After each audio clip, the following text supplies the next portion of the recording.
चांदी का चम्मच लेकर पैदा हुए थे केंद्रीय मंत्री चिराग पासवान। पिता 9 बार के सांसद, 2 बार राज्यसभा के सदस्य और 5-6 बार केंद्रीय मंत्री। पूरा मामला बताते हैं। चिराग पासवान इस समय नरेंद्र मोदी जी के मंत्रिमंडल में है और उन्होंने कहा जब तक जिंदा हूं तब तक आरक्षण पर आंच नहीं आएगी।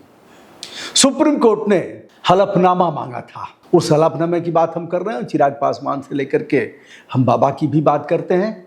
आइए दोस्तों, आपको नमस्कार करता हूं। मैं हूं ब्रजभूषण दुबे। इस समय आरक्षण की बहस पूरे देश में चल रही है। जंतर मंतर पर जन आंदोलन चल रहा है। संसद से लेकर सड़कों तक, न्यूज़ चैनलों के स्टूडियो से लेकर सोशल मीडिया तक, विभिन्न डिजिटल प्लेटफॉर्म तक, चाहे वह जो भी हो, print media, electronic media, social media, हर जगह इसे देखा जा रहा है।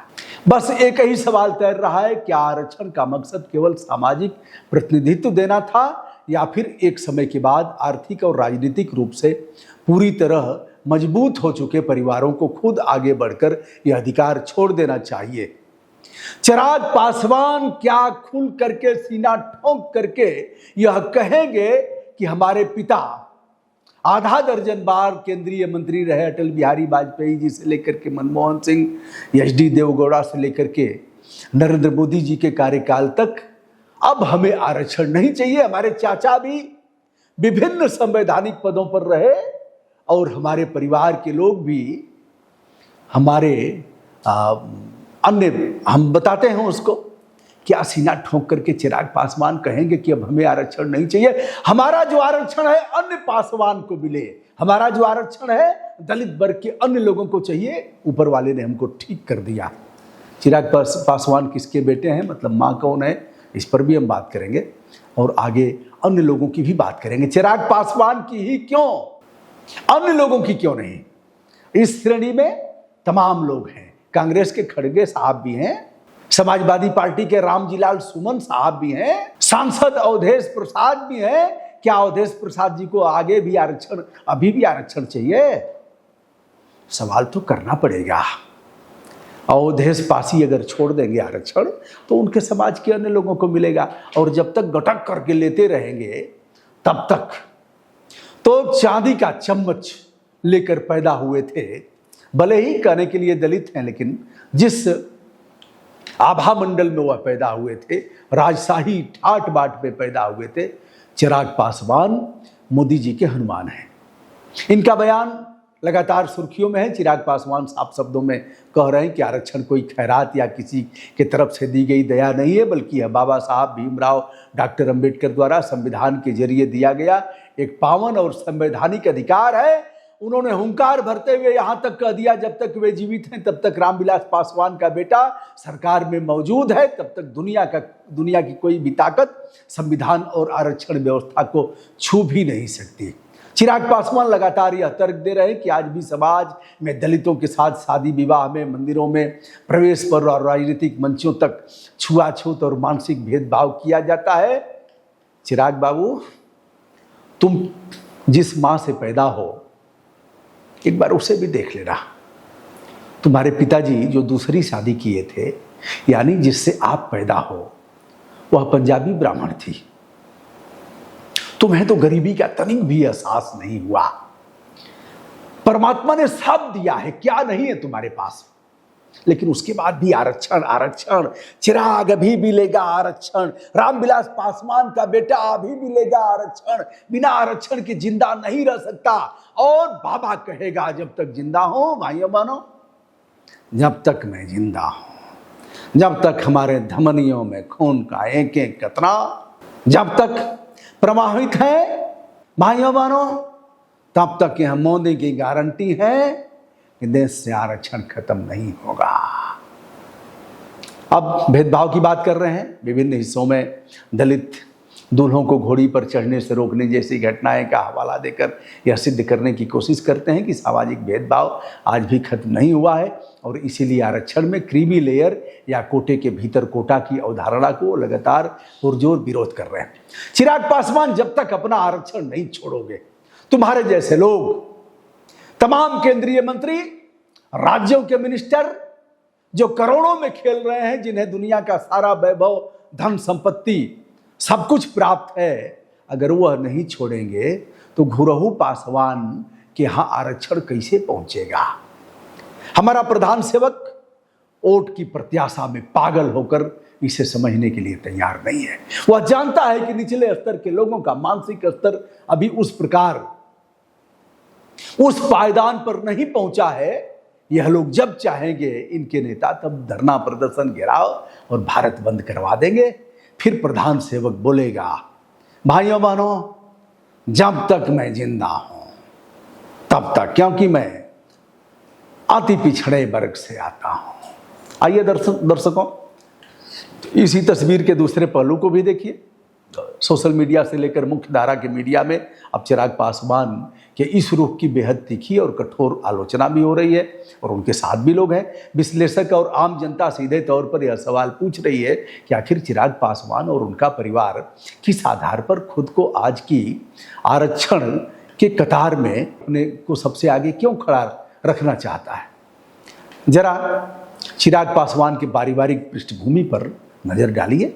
चिराग पासवान की माताजी रीना पासवान, जिनका मूल नाम रीना शर्मा है, एक पंजाबी परिवार से आती हैं और पेशागत रूप से एयर होस्टेस थी, जिसके बाद अब आंखें चार हो गई। प्यार किसी से हो सकता है और उस प्यार में फिर दोनों की शादी हुई और उन्हीं से चिराग पैदा है।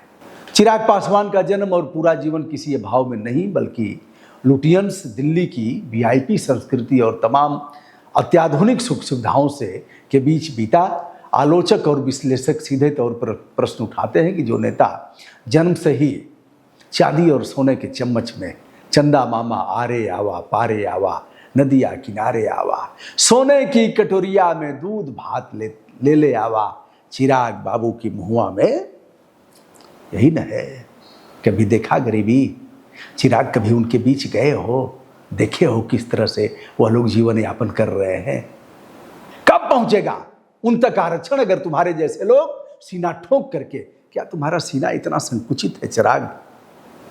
इतने सिकड़े हुए हो, इतने संकुचित हो, संकुचित रहोगे। जब दाढ़ी वाला बाबा इतना संकुचित है, 3 बार मुख्यमंत्री और तीसरी बार प्रधानमंत्री है, तो जाहिर सी बात है कि जो टीम में लोग रहेंगे वही भाषा बोलेंगे। चिराग के पिता देश के दिग्गज नेताओं में शुमार रहे और जिनकी मां एक संपन्न पृष्ठभूमि से आती हूँ। आखिर वह चिराग पासवान खुद को किस आधार पर शोषित, पीड़ित और वंचित बताकर आरक्षण के दायित्व का लाभ उठाने की वकालत करते हैं। इसके साथ ही राजनीतिक हलकों में सवाल भी जोर शोर से उठता है कि जब चुनावी राजनीति के लिए सवर्ण समाज, इस समुदाय के लोग जब अनर्गल बयानबाजी इन पर की जाती है, उनके खिलाफ टिप्पणियां की जाती हैं, तब ऐसे मौक़ों पर राजनीतिक दल और उनके नेता अक्सर मौन साध लेते हैं। लेकिन जैसे ही आरक्षण में सुधार या क्रीमी लेयर लागू करके गरीब दलितों को उनका हक देने की बात आती है, तो यही नेता अचानक बेहद आक्रामक रुख अपना लेते हैं। यह दोहरा रवैया जनता के बीच कई गंभीर सवाल खड़ा करने के लिए पर्याप्त है। अब पासवान परिवार के राजनीतिक और आर्थिक इतिहास को भी जाने। गहराई से अगर आप देखेंगे तो कलई खुल जाएगी। चिराग पासवान के दिवंगत पिता स्वर्गीय रामविलास पासवान, मैं संपूर्ण विनम्रता और आदर के साथ उनका नाम लेता हूं। बहुत किया उन्होंने देश के लिए, अपने समाज के लिए, उत्थान के लिए बहुत किया। देश की राजनीति के सबसे बड़े और स्थापित चेहरों में उनका नाम रहा।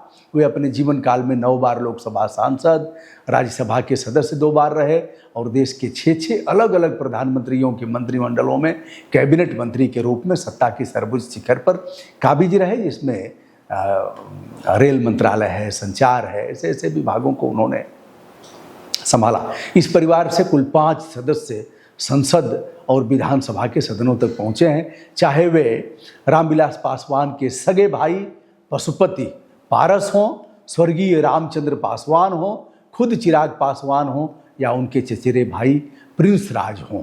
अब जरा इस परिवार की संपत्ति के आंकड़ों को भी जान लीजिए।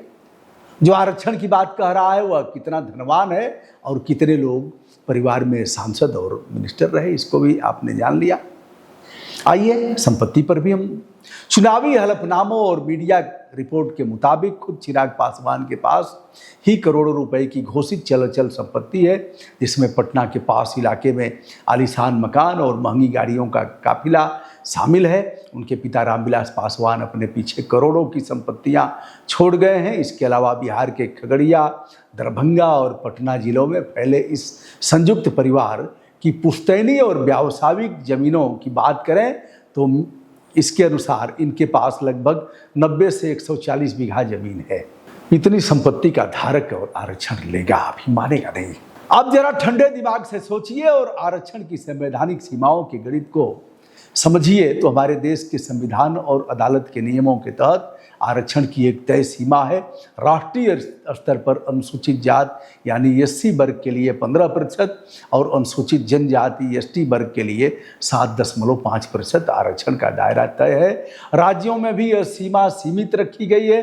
अब सीधा सा गणित यह है कि नौकरियां, स्कूल, कॉलेज की सीटें और राजनीतिक टिकट सीमित हैं। जब 15% का यह कोटा पहले से तय है तो इस सीमित दायरे में सबको जगह कैसे मिल सकती है? इसमें तो वही जाएंगे। अगर चिराग पासवान जैसा परिवार जिसके पास करोड़ों की संपत्ति, 140 बीघे की जमीन, दिल्ली पटना में आलीशान बंगले, 50 सालों से सत्ता की गद्दी पर किसी न किसी रूप में काबिज, उस सीमित कोटे की सीमा में अपनी जगह ब्लॉक करके बैठ जाएगा तो बचे हुए सीमित कोटे में किसी गरीब दलित का नंबर कैसे आएगा? यानी 15 में आप ही सिमटे रहेंगे, आपका परिवार रहेगा और फिर आप ही जैसे लोग रहेंगे, अन्य लोगों का नंबर कैसे आएगा? उत्तर प्रदेश और बिहार के उन इलाकों के तरफ अगर रुख किया जाए तो असल दलित समाज आज भी घोर गरीबी और उपेक्षा में जी रहा है। उत्तर प्रदेश और बिहार की मुसहर, माझी जैसी जातियां आज भी झोपड़ियों में रहने के लिए मजबूर हैं। पिछले साल बिहार चुनाव में हमने दिखाया था किस तरह से बदबूदार कुएं से पानी निकालना, उसी का पानी पीना, विद्यालय न जाना, 50 वर्ष की उम्र में ही वृद्ध होकर के माझी समाज और ऐसे समाज के लोगों का दिवंगत हो जाना, 20 साल की उम्र में बबुनी 4-4, 5-5 बच्चे पैदा कर गई, विधवा भी हो गई, बच्चे ऐसे और दूध नहीं है। यह सब मैंने दिखाया है दोस्त, और शुरू से यह काम मैंने किया है। जहाँ शिक्षा की रोशनी नहीं पहुँची, डोम परिवार बांसफोर और शमशान घाटों की राख से अपनी जिंदगी तलाश रहे हैं। उसी राख से उनके घर भोजन बनता है। घर घर बाबा ने सिलेंडर पहुंचा दिया, लेकिन आज भी उनके घर जाकर के देखिए, जिस लकड़ी से पार्थिव शरीरें जलाई जाती हैं उसी लकड़ी से उनका खाना बनता है। मेहतर, भंगी और वाल्मीकि समाज के लोग आज भी कठिन श्रम और विषम परिस्थितियों से उलझे हैं। तुरी, बांसफोर, बहेलिया, चेरो और कोल जनजाति के लोग प्रशासनिक कागजों से बाहर निकल ही नहीं पाए आज तक। जब चिराग पासवान उन जैसे ताकतवर राजनेता आरक्षण के उस सीमित ढांचे पर अपना वर्चस्व बनाए रखते हैं तो मुसहर, डोम और इन जातियों की बात जिस पर हमने किया, यह कैसे राष्ट्र की मूलधारा में शामिल हो सकते हैं? इनके बंगले के अगल बगल वह लोग फटक भी नहीं सकते। दूसरी तरफ माझी और मुसहर समुदाय का बच्चा बिना स्कूल और बिना भोजन के अपनी जिंदगी बिताने को मजबूर है। जब चिराग पासवान जैसे संपन्न और स्थापित लोग इस सीमित आरक्षण को नहीं छोड़ेंगे, तब तक मुसहर, डोम, वाल्मीकि समाज और गरीब बच्चे जिनकी बात हमने किया, वह कैसे जा सकते हैं? जीवन भर न तो उनको नौकरी मिलेगी, ना ही जो भी मौलिक सुविधाएं हैं उन तक पहुंच पाएगी। राजनीति में आरक्षण के तहत अथवा सीधे सीधे फाइट करके, फ्री फाइट करके उनका पहुंचना तो असंभव जैसा है। यद्यपि नेपोलियन बोनापार्ट ने कहा था, असंभव शब्द तो मूर्खों और कायरों के डिक्शनरी में मिलता है। यदि हमारी चलती तो मैं असंभव शब्द को शब्दकोश यानी डिक्शनरी से निकालकर फेंक देता। अंबेडकर साहब ने संविधान में आरक्षण का प्रावधान किया था। बड़ी विनम्रता के साथ मैं कहना चाहूँगा, उनका सपना था एक ऐसे समाज का निर्माण करना जहां मुसहर, डोम, तुरी, वाल्मीकि और ऐसे तमाम पिछड़े, वंचित, शोषित लोगों को मुख्य धारा में लाया जा सके। लेकिन जब कोई परिवार 5-5 बार सदनों में चुनकर चला जाएगा, 9-9 बार, 11 बार चला जाएगा, पीढ़ियां दर पीढ़ियां सत्ता का आनंद लेती रहेंगी, चांदी के चम्मच से लेकर के पैदा होगा, तो फिर क्या होगा उनका? अरबों अरबों करोड़ों की संपत्ति खड़ी कर ले, उसके बाद भी अगर वह बोल रहा है तो निश्चित रूप से यह दुर्भाग्यपूर्ण है। वह नहीं बोल रहा है, बोल रहा है दाढ़ी वाला बाबा, जिसने तय कर लिया है कि हम समाज को खंड खंड टुकड़ों में, वर्ग में, क्यारियों में बांट करके छोड़ेंगे। यह बाबा केवल और केवल सत्ता पर बने रहने के लिए वह सारे खराब आचरण करेगा जो लोकतंत्र में, सभ्य समाज में कदापि जायज नहीं है। लेकिन बाबा ने ऐसी दवा चढ़ा दिया है, ऐसी दवा चढ़ाया है जिस दवा का असर अभी भी खत्म हो नहीं रहा है। सबसे अधिक अगर दवा का असर है तो तिवारी जी पर है, दुबे जी पर है, पाठक जी पर है, मिसिर जी पर है, दीक्षित जी पर है। ऐसे लोगों पर अभी भी असर दबा करके है, मैंने देखा है शुरू से। अब चलिए, फिर आप कहेंगे वही लोग आएंगे, गरियाने भी आएंगे, शर्म नहीं लग रही है, यह वो है। वास्तविक वंचित दलित के मुंह पर यह तमाचा जैसा है, जैसा कि जो आरक्षण की स्थिति वर्तमान में बनी है। गांव की झोपड़ी में बैठकर आज भी एक अदद सरकारी नौकरी या शिक्षा के अवसर का इंतजार करना क्या बता रहा है? अगर चिराग पासवान जैसे आर्थिक और राजनीतिक रूप से बेहद ताकतवर नेता आरक्षण के भीतर क्रीमी लेयर का विरोध करते हैं तो वे असल में उस अंतिम पायदान पर खड़े मुसहर और डोम का हक मार रहे हैं, पासवान का हक मार रहे हैं, दुसाद पासी और इनका हक मार रहे हैं, दलितों का हक मार रहे हैं, SC ST का हक मार रहे हैं। क्योंकि जब तक संपन्न और शक्तिशाली लोग आरक्षण की व्यवस्था में कुंडली मारकर बैठे रहेंगे, तब तक वह गरीब दलित का बच्चा कभी भी आगे नहीं बढ़ पाएगा, जिसके पास न तो पटना में करोड़ों का घर है, न कई बार बात दोहराना ठीक नहीं है। एकमात्र न्याय संगत निष्कर्ष यही निकलता है कि आरक्षण की सीमा सीमित है और इसे किसी एक वर्ग या परिवार की बपौती नहीं बनने दिया जा सकता है। जिन परिवारों का और जिन पीढ़ियों का सामाजिक, आर्थिक और राजनीतिक उत्थान पूरी तौर पर हो चुका है, उन्हें अब नैतिक जिम्मेदारी उनकी है कि स्वैच्छिक रूप से आरक्षण का लाभ छोड़ देना चाहिए। सुप्रीम कोर्ट अगर कह भी रहा है तो बाबा जिसने तय कर लिया है कि हम अगली बार भी एक चांस करेंगे और इस पद पर बैठे हुए हम अंतिम सांस लेंगे, या तो मान लिया है कि हमारा अंतिम समय नहीं आएगा। जब तक ऐसे मजबूत और संपन्न लोग आरक्षण के सीमित दायरे से बाहर नहीं निकलेंगे, तब तक ऐसे जिनका नाम मैंने बार बार उल्लेख किया है, उन तक यह रोशनी कभी नहीं पहुंच पाएगी जिसके लिए व्यवस्था बनाई गई है। समय आ गया है कि आरक्षण को विशेषाधिकार समझने की इस मानसिकता पर लगाम लगे। उत्थान पा चुके लोग जरूरतमंदों के लिए खाली करें, तभी उन तक हम रोशनी पहुंचा पाएंगे। यह काम तो करना पड़ेगा दोस्त, लोगों को जगाना पड़ेगा। अब ठीक है, मान लो उसमें कोई अन्य व्यक्ति नहीं पहुंचेगा। आपका जो 23 है, 15 और 7.5 में कोई पिछड़ा वर्ग भी नहीं पहुंचेगा।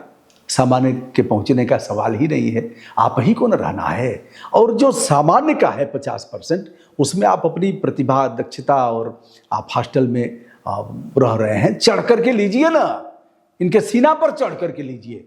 जो आपको सुविधाएं मिल रही हैं, हम चाहते हैं संपूर्ण सुविधाएं मिले, और भी सुविधाएं मिले, और आप फाइट करो, उस दौड़ में शामिल हो जाओ। क्या हो, दौड़ करके हम सामान्य में और चढ़ बढ़ करके जो अच्छे बच्चे हैं सामान्य भी ले रहे हैं। तो चांदी का चम्मच लेकर पैदा हुआ चिराग पासवान, जिसकी माताजी भी सामान्य है और पिता 8 बार 9 बार 11 बार कुल मिलाकर के सांसद और 6 बार मिनिस्टर, 6 प्रधानमंत्रियों के कार्यकाल में केंद्रीय मंत्री, उसका बेटा अगर कह रहा हो कि आरक्षण जब तक जिंदा रहूंगा तब तक आरक्षण चलता रहेगा, दुर्भाग्यपूर्ण है। और यह चिराग का दोष नहीं है, यह दोष उस बाबा का है जो सदन में कहता है, भाइयों बहनों, मैं अति पिछड़ा हूँ। दोस्तों, मैं हूँ ब्रजभूषण दुबे।